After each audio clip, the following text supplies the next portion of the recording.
국회의원 선거를 했습니다. 많은 사람들이 출사표를 던졌지만 당선된 사람보다는 낙선된 사람이 많습니다. 다른 사람들도 다 당선이 되면 좋을 텐데 왜 당선된 사람은 한 사람이고 떨어진 사람은 많을까요? 국민이 원하는, 백성들이 원하는 사람은 전부가 아니고 한 사람입니다. 오늘 이 자리에 나와 예배하는 여러분들이 하나님의 선택을 받는 귀한 성도들이 되시기를 주님의 이름으로 축원합니다. 무슨 말씀을 드리려고 하는 거 아니? 하나님 앞에 합당한 사람이 되란 말이죠. 출사표를 던졌다고 다 국민의 선택을 받는 것이 아니듯 여러분들도 마찬가지입니다. 이 자리에 나왔다고 해서 내가 예수를 믿었다고 해서 내가 모태신앙이 됐다고 해서 하나님 앞에 택함을 받는 게 아닙니다. 정말 하나님의 마음에 꼭 드는 사람, 하나님의 뜻에 합당한 사람들이 되셔서 이 시대에 하나님의 사람으로 쓰임받는 믿음의 주인공들이 되기를 주님의 이름으로 축원합니다. 그런 말씀을 드리려고 하는데 우리 성도들과 서로 한번 축복하며 인사하시죠. 하나님이 당신을 사랑하십니다. 이제 사랑받는 사람이 아니라 더 나아가서 우리가 하나님의 택함을 받는 사람이 되어야 돼. 국회의원들이 국민들의 선택을 받듯이 선택받지 못하면 심판받은 거거든요. 우리는 하나님의 선택을 받아야 돼. 과연 하나님의 선택에, 하나님의 마음에 맞는 사람, 하나님의 뜻에 합당한 사람이 누굴까? 사도행전 13장 22절에 보면 이새의 아들 다윗을 이스라엘의 왕으로 세우신 이유를 기록하고 있는데, 내가 이새의 아들 다윗을 만나니 내 마음에 합한 사람이라, 내 뜻을 다 이루게 하리라. 할렐루야.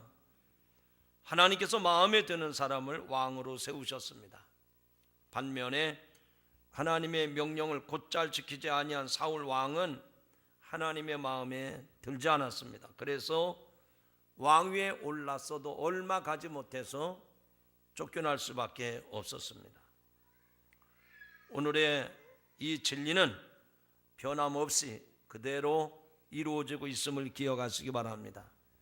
하나님의 마음에 합한 사람이 하나님의 은혜와 축복을 입게 되는 줄로 믿습니다. 오늘 본문 말씀에 보면 세 부류의 사람이 등장을 합니다. 이들은 예수님을 따르는 일에 있어서 불순종하거나 거역하지는 않았습니다. 그러나 세 부류는 모두 예수님의 제자가 되기에는 합당하지 않은 부분들이 있었습니다.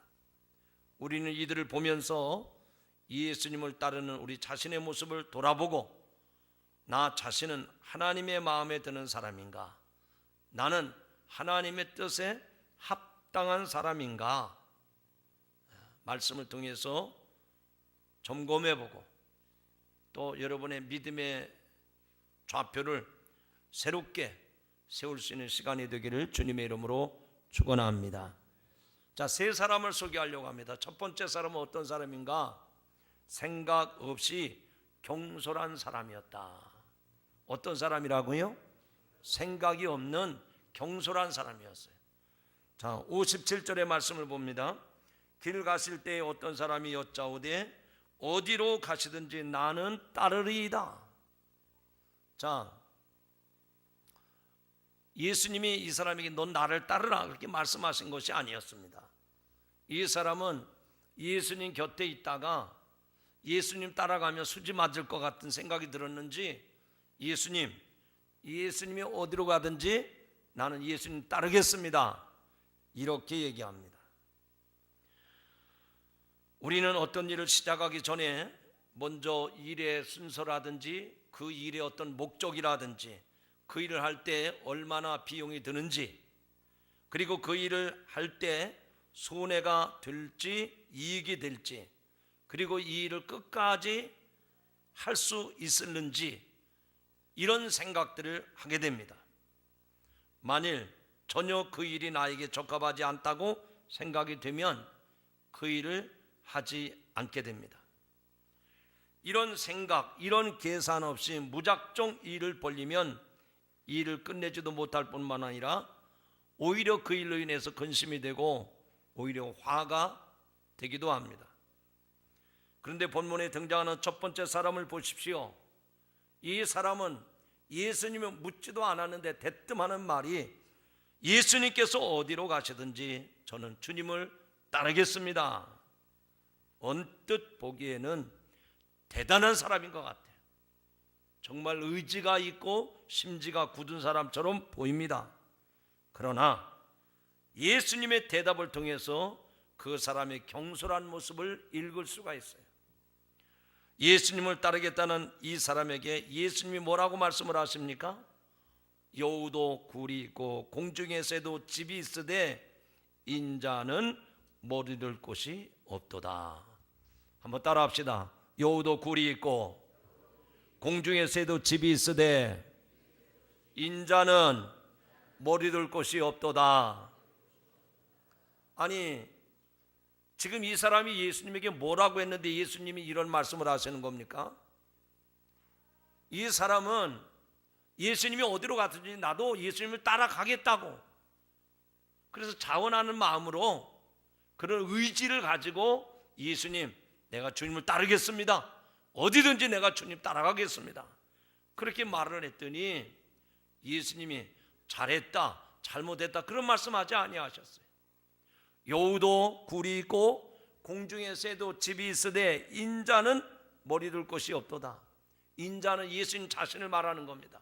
나는 머리둘 곳이 없다 이거예요. 공중의 새도 집이 있고 여우도 굴이 있는데 나는 쉴 만한 거처가 없다, 그 얘기 아닙니까? 마태복음에서는 예수님을 따르겠다고 하는 이 사람이 누구인가를 밝히고 있는데 서기관이라고 마태복음 8장 19절에서 말씀합니다.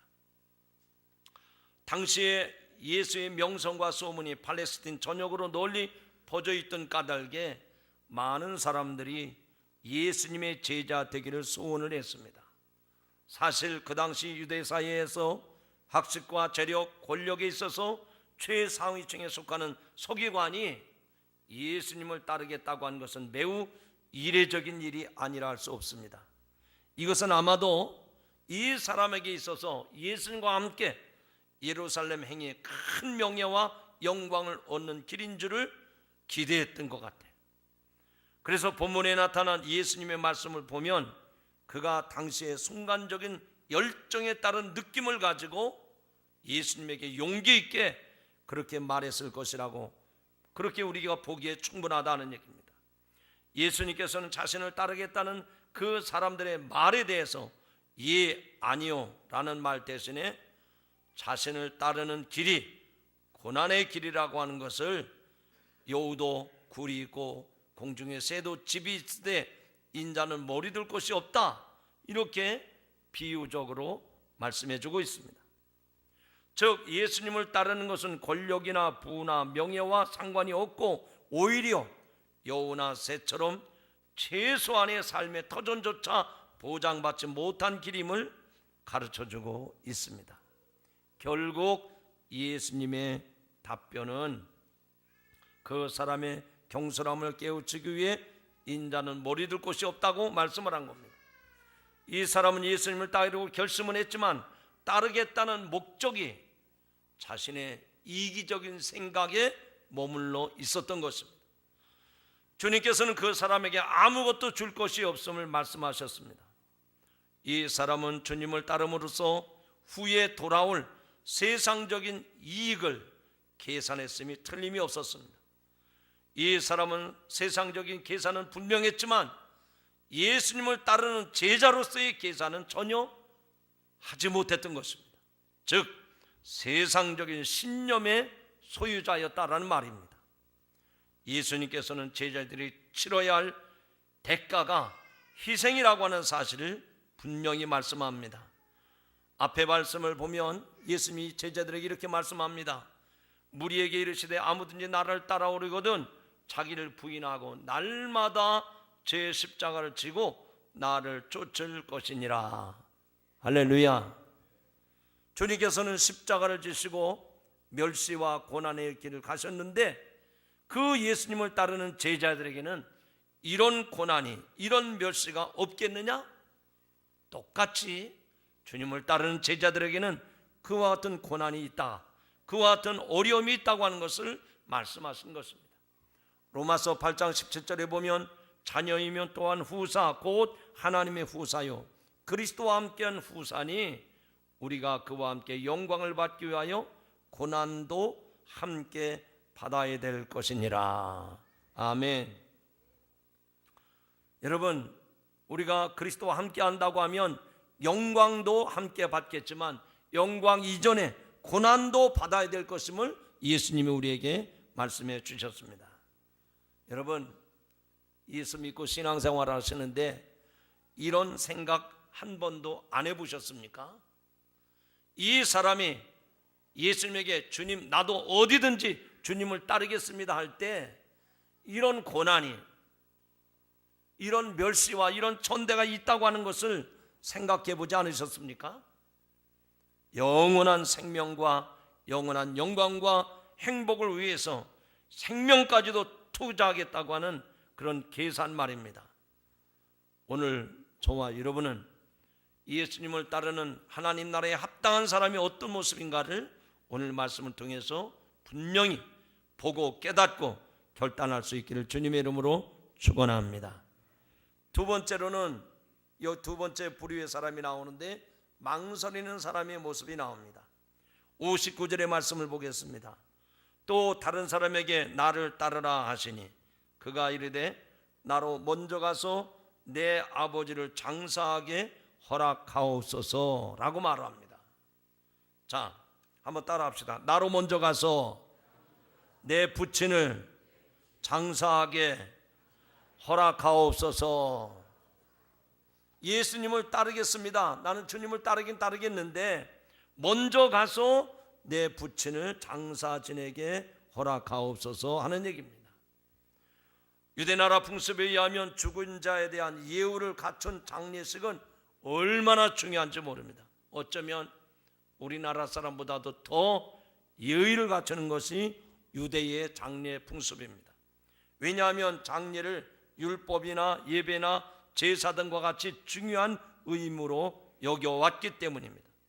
그러므로 이 사람의 요구는 내가 예수님을 따르겠습니다. 예수님이 나를 따르라고 했으니 내가 예수님을 따르긴 따르겠지만 내 부친을 장사 지내게 허락해 달라고.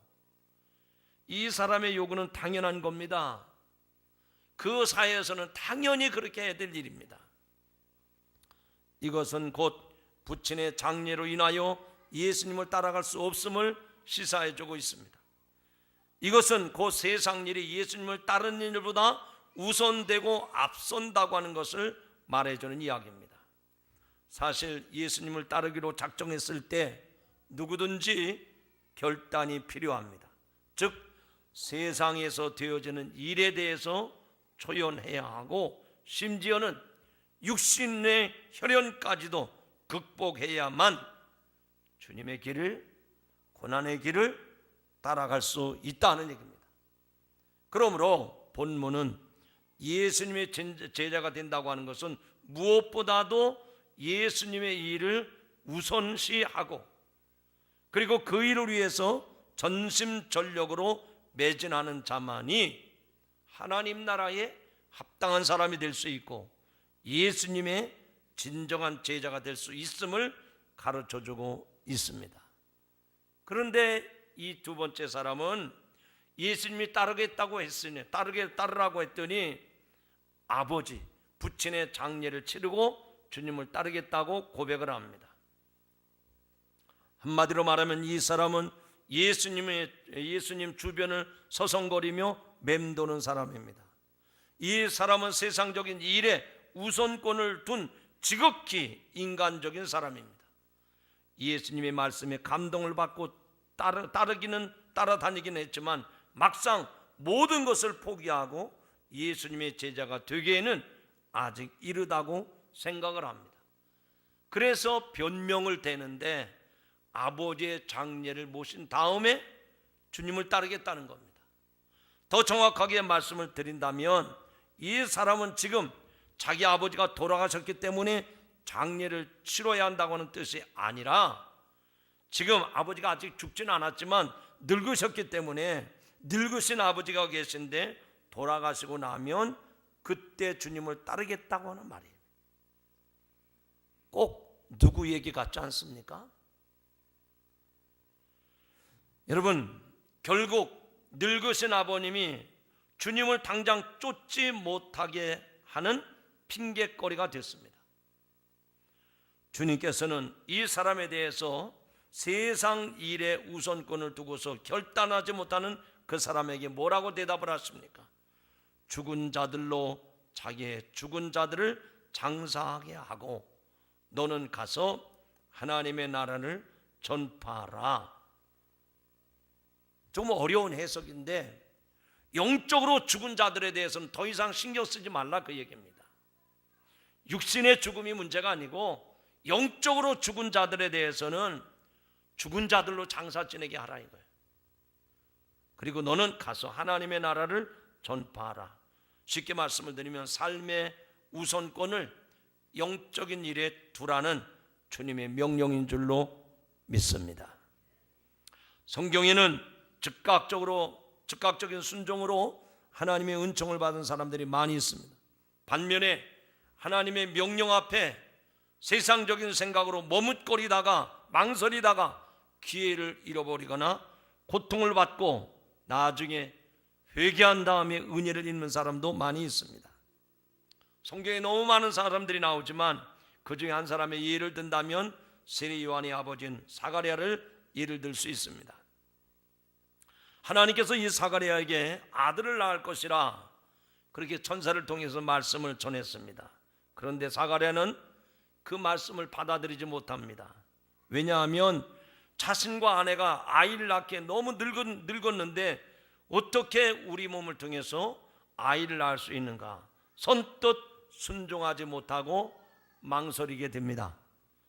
바로 세상적인 생각이 이 사가랴에게 들어온 것이죠. 그 결과로 아이가 태어날 동안 벙어리 진세가 되고 맙니다. 결국 6개월 후에 하나님께서 마리아에게 잉태의 소식을 천사를 통해서 전합니다. 마리아는 처녀였지만 뭐라고 고백을 합니까? 주의 계집종이 오니 말씀대로 내게 이루어지리이다.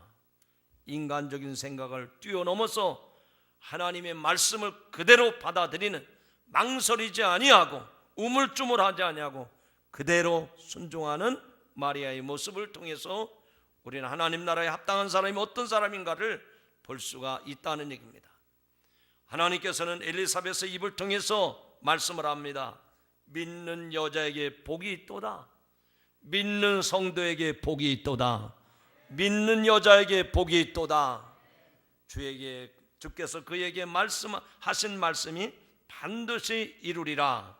그렇게 말씀하셨습니다. 그래서 마리아도 또 사가랴도 자식을 보게 된 줄로 믿습니다.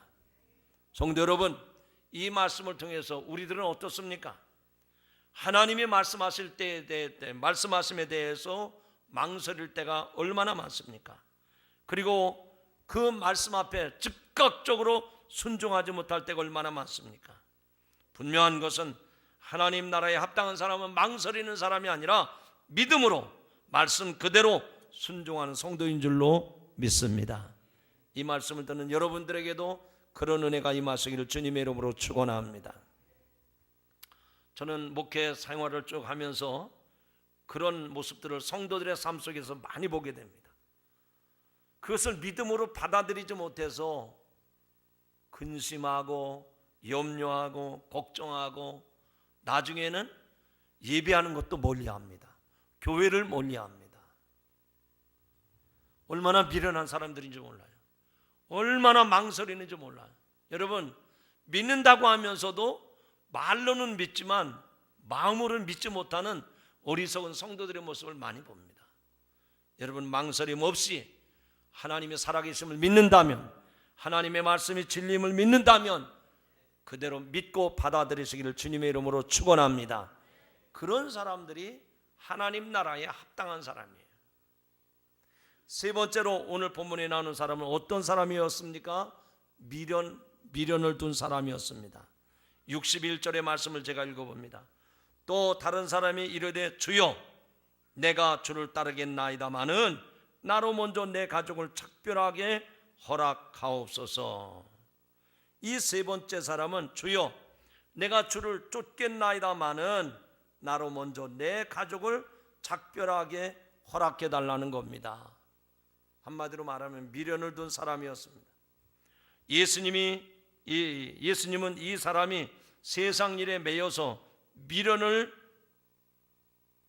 벗어 던지지 못하고 있음을 아시고 이렇게 말씀을 합니다. 손에 쟁기를 잡고 뒤를 돌아보는 자는 하나님 나라에 합당치 아니하니라. 크게 따라합시다. 손에 쟁기를 잡고 뒤를 돌아보는 자는 하나님 나라에 합당치 아니하니라. 이 사람은 세상의 미련을 떨치지 못해서 하나님 나라의 일꾼, 예수님의 제자 되기를 망설이는 자라.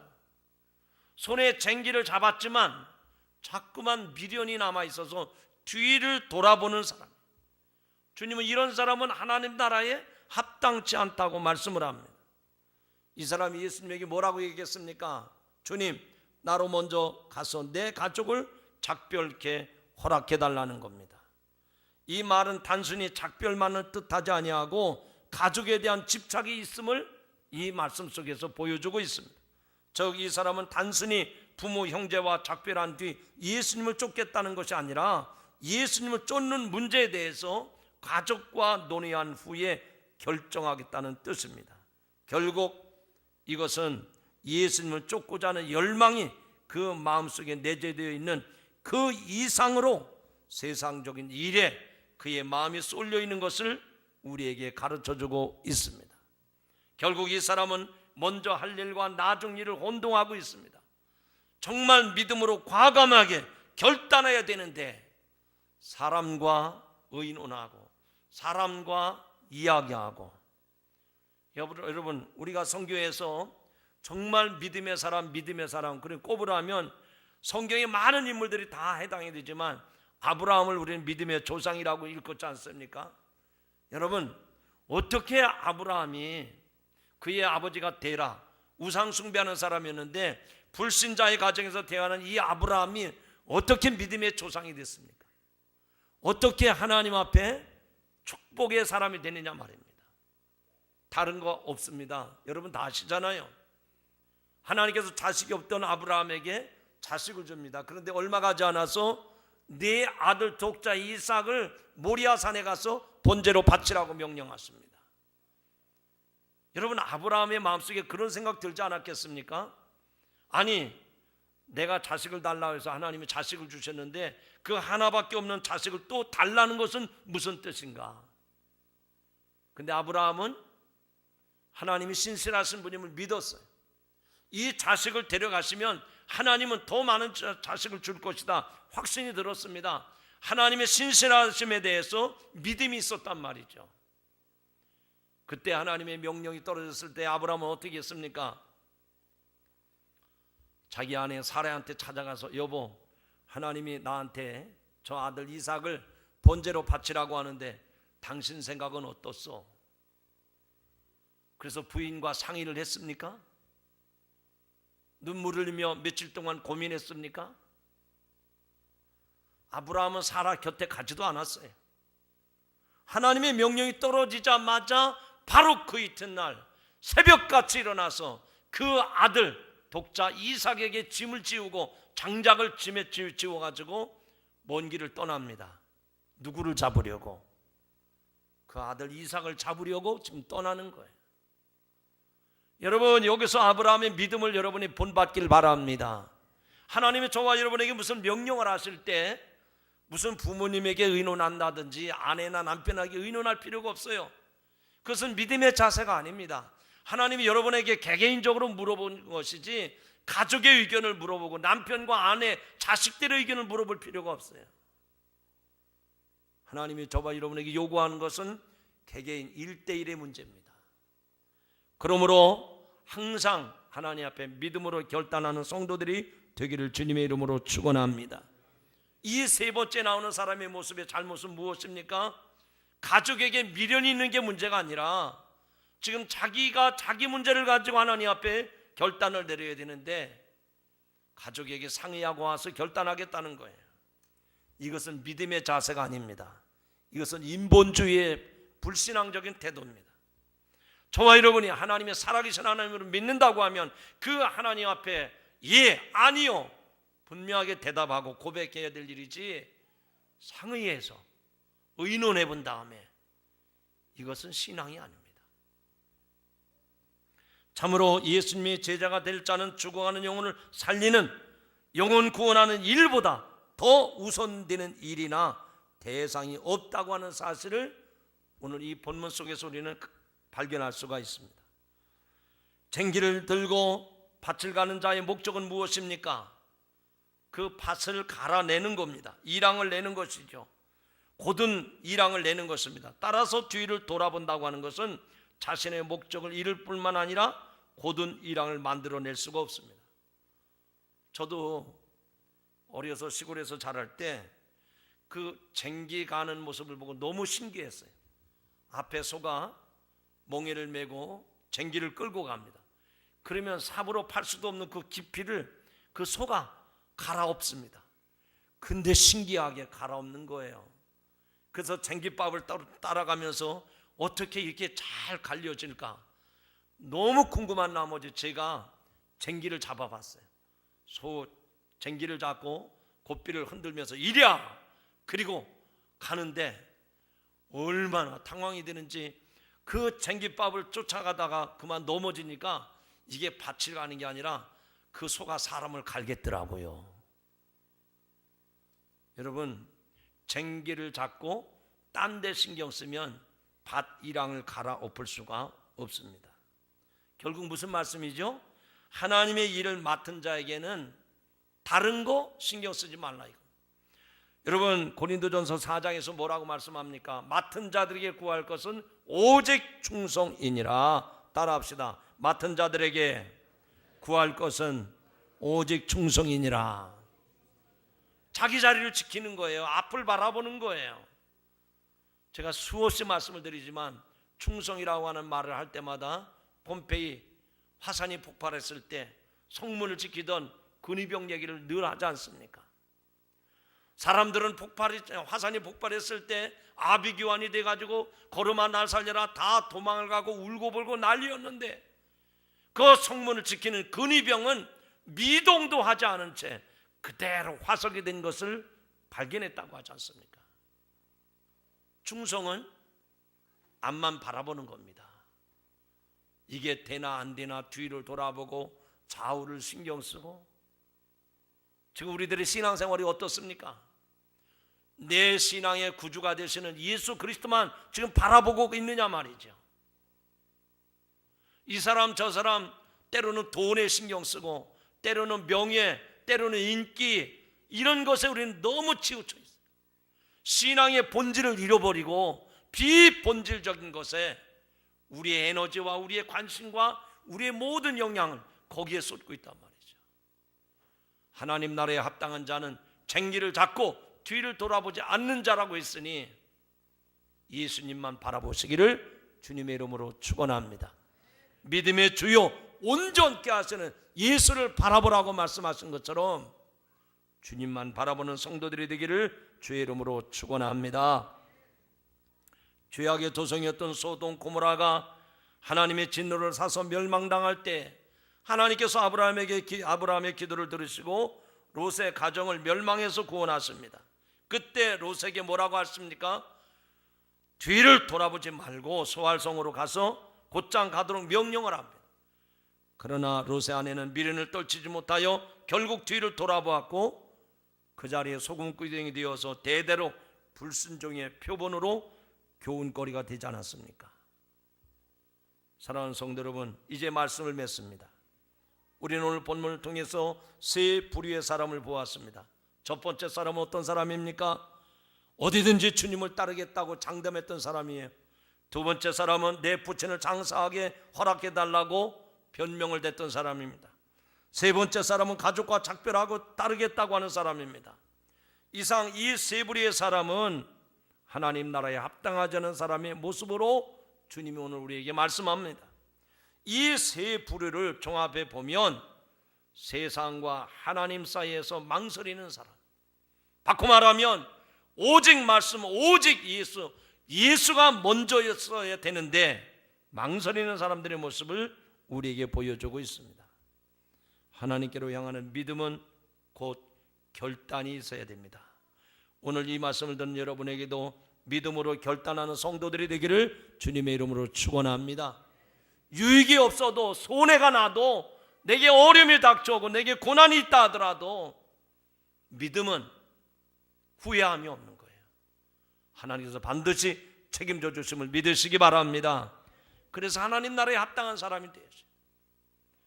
실제적인 일을 하나 소개하고 말씀을 맺습니다.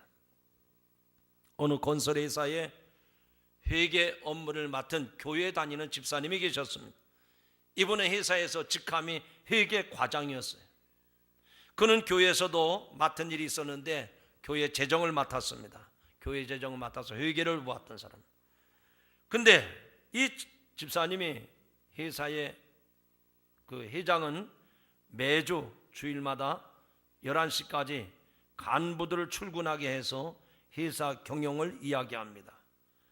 그런데 정 할 말이 없으면 그냥 그 간부들하고 임원들하고 바둑을 두거나 또 잡담을 나누다가 점심을 먹고 2시쯤 헤어지곤 하는 것이 이 회장님의 일이었습니다. 문제는 교회 회계를 맡은 집사님이었습니다. 밥 먹여 살려주는 회장이 나오라는데 안 나갈 수도 없고, 그렇다고 주일을 성수하지 않을 수도 없고 심각한 고민에 빠졌습니다. 그래서 고민 끝에 목사님에게 상담을 요청했습니다. 결국 목사님과 함께 내린 처방은 다음 월요일날 회장님을 찾아뵙고 말씀을 드린 겁니다. 저는 기독교인입니다. 기독교인이면 주일에 교회 나가서 예배를 드려야 합니다. 그리고 저는 교회에서 회계 업무를 맡고 있기 때문에 주일날 회사 나올 수가 없습니다.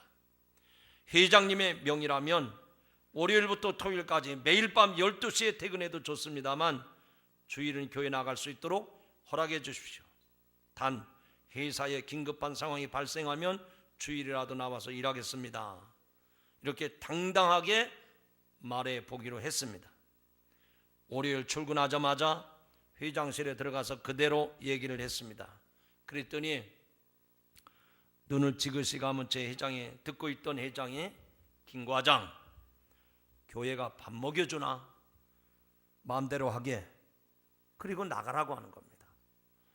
그러더니 그날부터 회장의 태도가 싹 변했습니다. 대하는 태도가 냉정해지더니 열흘이 되도록 부르는 일이 없었습니다. 고민 끝에 다시 목사님을 찾아왔습니다. 회장님의 태도에 변화가 없고 계속해서 주일 교회 못 나가게 한다면 회사를 그만둘 수밖에 없지 않습니까? 하나님께 기도하겠습니다. 사람보다 하나님을 높이고 두려워하는 것이 당연하지요. 그렇게 결단을 내렸습니다. 그날 밤 집사님은, 하나님, 우리 회장님의 마음을 감동하사 저를 좀 도와주십시오, 그렇게 간절히 기도하고 그 다음날 출근하자마자 회장실로 들어갔습니다. 회장님이 보자마자 자네가 웬일인가? 회장님 드릴 말씀이 있어서 왔습니다. 그동안 감사했습니다. 아무래도 제가 이 회사에 도움이 되지 않는 것 같습니다. 회장님을 계속 모시지 못해 죄송합니다. 그리고 사표가 들어있는 봉투를 내밀었습니다. 이게 뭔가? 예, 제 사직서입니다. 그래? 안녕히 계십시오. 그래, 잘 가게. 그리고 회장실을 나왔습니다. 나오자마자 집사님의 눈이 캄캄해지기 시작합니다. 후회하는 마음이 머릿속을 스쳐 지나갑니다. 이렇게 하루아침에 실업자가 되는구나, 그런 생각을 하니 내가 잘못 판단했나? 내가 잘못했나? 하는 생각이 들었습니다. 자기 사무실 격리실로 돌아와서 이 생각 저 생각으로 고민하고 있는데 한참 후에 회장실에서 오라는 연락이 왔습니다. 회장실에 올라갔더니 회장님이 김 과장 이거 받게 하면서 흰 봉투를 내밀었습니다. 이 집사님은 자기가 이 회사에서 과장까지 있었기 때문에 퇴직 전별금일 거라고 생각을 하며 회장님 이게 뭡니까? 사령장일세. 내일부터 우리 회사 상무자리를 맡아주게. 김 과장이 나하고 종교는 다르지만 그만한 신념이라면 우리 회사의 기둥이 될 수 있을 걸세. 열심히 일해주게. 잘 부탁하네. 사표를 낸 지 1시간 만에 상무가 된 거예요. 남의 일에 박수 치지 말고 여러분도 그런 일이 생기도록 믿음으로 결단하시기 바랍니다. 잘 되는 일을 남의 일만 잘 된다고 생각하지 말고 나도 믿음으로 결단하면 그런 일이 생기는 거예요. 저는 여러분에게 부탁을 드립니다. 여러분, 남의 믿음을 구경만 하실 겁니까? 이 집사님의 이런 기적이 여러분의 삶 속에서도 그대로 나타나게 될 줄로 믿습니다. 전 지금까지 30년 동안 목회하면서 그런 얘기를 한 번도 들어본 적이 없어요. 너무나도 가슴 아픈 얘기입니다. 오늘 왜 집사님 못 나오셨죠? 왜 권사님 못 나오셨죠? 직장에 갔답니다. 오늘 출근했답니다. 그런데 역으로 오늘 저희 남편이요 회사에서 나오라는데 사표 쓸 각오하고 오늘 예배드립니다. 이런 얘기 한 번도 들어본 적이 없어요. 따라합시다. 하나님 나라에 합당한 사람은 믿음으로 결단하는 것입니다. 여러분에게 이런 은혜가 임하기를 주의 이름으로 축원합니다.